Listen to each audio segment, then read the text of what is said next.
આપ જોઈ રહ્યા છો સ્ટાર ન્યૂઝ ગુજરાતી લાઈવ।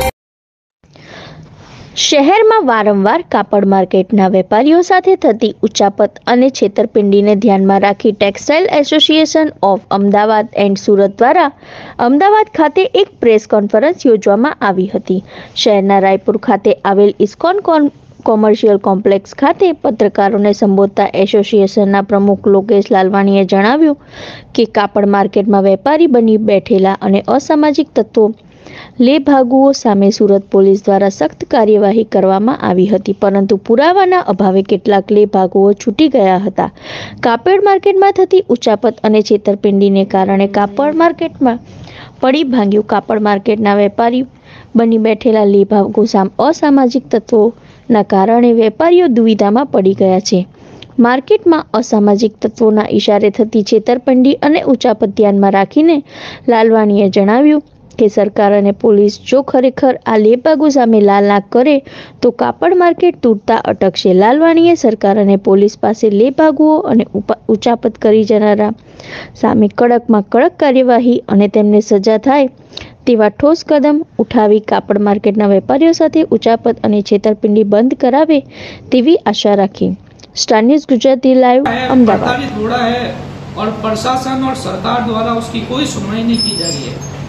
कपड़े बाजार में जिस तरीके से फ्रॉड और स्कैम होते हैं, करोड़ों रुपए के कौभांड होते हैं, करोड़ों रुपए का माल व्यापारियों का हड़प लिया जाता है, डकार मार लिया जाता है, अपराधी बेखौफ घूम रहे हैं, उनके ऊपर पुलिस प्रशासन द्वारा कोई सख्त कार्रवाई नहीं हो रही है, सरकार द्वारा कोई सख्त कार्रवाई नहीं हो रही है। अगर ऐसी घटनाएं निरंतर चलती रही और उस पर लगाम वक्त रहते हुए नहीं लगाया गया तो आने वाले समय में टेक्सटाइल बाजार से और व्यापार से व्यापारियों का भरोसा और विश्वास हो जाएगा। इस साल में एसोसिएशन है, उसके अंदर कितने मेंबर है आपके, और ये पहले क्या था और आज एसोसिएशन कैसे बना? ये एसोसिएशन बना है आज से 7 महीने पहले। इससे पहले एक टेक्सटाइल ग्रुप हुआ करता था, करीबन 3000 व्यापारियों का टेक्सटाइल ग्रुप था।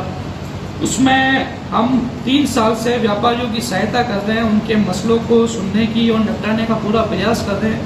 2 व्यापारियों के बीच में आपस में जो भी डिस्प्यूट है उसको खत्म करने का प्रयास करते हैं। हमारी प्राथमिकता है कि 2 व्यापारियों का जो भी डिस्प्यूट है सबसे पहले एसोसिएशन में बैठकर निपटाने का एक प्रयास किया जाए।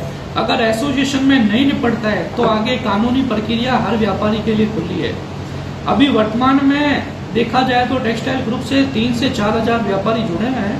रजिस्टर्ड मेंबर की संख्या 250 से ज्यादा है। मेंबर्स प्रतिदिन कार्यालय पर आते हैं, विजिट करते हैं, रजिस्ट्रेशन लेते हैं, अपनी समस्याओं का निराकरण के लिए एसोसिएशन से पूरी सहायता लेते हैं। एसोसिएशन के अंदर कौन से शहर के लोग जुड़े हुए हैं? जो व्यापारी है आपसे वो कौन कौन से शहर से जुड़े हुए हैं? ये बेसिकली अहमदाबाद और सूरत के बाजार के व्यापारियों के लिए बने हैं। इसके अलावा भारत के किसी भी प्रदेश का किसी भी शहर का व्यापारी जुड़ सकता है। अहमदाबाद के अंदर कोई भी उसका मसला है या कोई भी समस्या है उससे एसोसिएशन से अपनी सहायता प्राप्त कर सकता है। अभी तक ऐसे अगर हम कैलकुलेट करना चाहे तो 3 सालों में सैकड़ों व्यापारी, हजारों व्यापारी आते हैं अपनी समस्या लेके। प्रतिदिन एसोसिएशन कार्यालय पर भी कई व्यापारी अपनी समस्या लेके आते हैं। आप बात कर रहे हो कि फ्रॉड का कितना हुआ आज तक?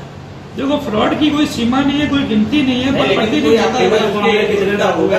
देखो कपड़े बाजार में 15-15 करोड़ रुपए के तो समझो सिंगल पार्टियों के फ्रॉड है। ऐसे आप ऑल ओवर फ्रॉड की आप कैलकुलेशन करोगे तो उसमें आपको एग्जैक्ट आंकड़ा। अच्छा, आप बात कर रहे हो कि 15 करोड़ का फ्रॉड अभी तक हुआ है। अहमदाबाद में ऐसा कोई फ्रॉड हुआ है? आपने पुलिस कंप्लेंट की है, वहाँ से क्या रिस्पॉन्स मिल रहा है? सर मैं आपको बताऊं, पुलिस कंप्लेंट की अगर आप बात करते हो, आप एक बार SIT चले जाओ, आपको आंकड़े मिल जाएंगे कितने पुलिस में मामले पेंडिंग पड़े। आप क्राइम ब्रांच में चले जाओ, वहाँ से आपको सरकार आंकड़े दे देगी, प्रशासन आंकड़े दे देगी कितने मामले पेंडिंग। 15 करोड़ की बात आप कर रहे हो, बहुत बड़ी रकम है। जो व्यापारी आपको कोई लिखित में कागज या कुछ दिया है आपके पास? बिल्कुल सर, हमारे पास में ऐसे करोड़ों के आए दिन स्कीमों के लिखित में शिकायतें आती व्यापारियों की।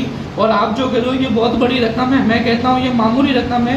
सूरत की आप बाजारों में जाओ, वहाँ 25-25, 30 करोड़ रुपए के मामले चल रहे हैं। आपकी मीडिया में खबरें प्रकाशित होती है। आप कौभांड की बात कर रहे हो कि अहमदाबाद हो या फिर सूरत हो, अलग अलग शहर में जो कौभांड व्यापारी टेक्सटाइल में जो जुड़े हुए उनके साथ कौभांड हो रहे हैं, किस तरह से कौभांड व्यापारी के साथ होता है? सर इसमें 2 तरह के कौभांड होते हैं। एक तो होता है इंटेंशनली कि भाई मैंने कपड़े बाजार में दुकान लगाई मैंने किसी व्यापारी से अपना विश्वास जमाया और विश्वास जमाकर मैंने करोड़ों का माल बाजार से उधार लेकर अपनी फर्म बंद कर दी। ये होता है कि इंटेंशनली स्कैम। दूसरा होता है कि एक व्यापार चलते चलते व्यापारी डूब गया या फर्म डूब गई, दोनों में एक इंटेंशन देखना पड़ता है कि व्यापारी का इंटेंशन क्या था। क्या उसने वाकई में एक स्कैम के इरादे से फर्म खोली थी या व्यापार चलते चलते उसका नुकसान हो गया। तो प्रशासन ने आप जो फ्रॉड वगैरह जो हो रहा है आपके साथ व्यापारियों के साथ, तो इकोनॉमिक ऑफेंस लिंक करके एक अलग से कार्यकाल चल रहा है पुलिस डिपार्टमेंट से, क्राइम ब्रांच से, तो वो लोग आपकी सहायता करते हैं कि नहीं? पुलिस प्रशासन सहायता करता है, मसलों को सुनता भी है, जो फ्रॉड स्कैमर है उनके ऊपर उचित कार्रवाई भी की जाती है। पर अभी भी कुछ हम कह सकते हैं कमी पेशी है। जिस तरीके से कार्य होना चाहिए वैसा नहीं होता है। उसका रिजल्ट नहीं मिलता है। रिजल्ट भी मिलता है, पर कुछ हमें और सुधार की आवश्यकता है। प्रशासन अपना काम कर रहा है और उसमें और अच्छी तरीके से सुधार लाकर काम किया जाएगा। क्या सुझाव देना चाहेंगे? और जो आपके साथ जुड़े हुए व्यापारी एसोसिएशन है उनके साथ अगर कुछ हो रहा है तो आपकी क्या मांग है प्रशासन से और किस तरीके से?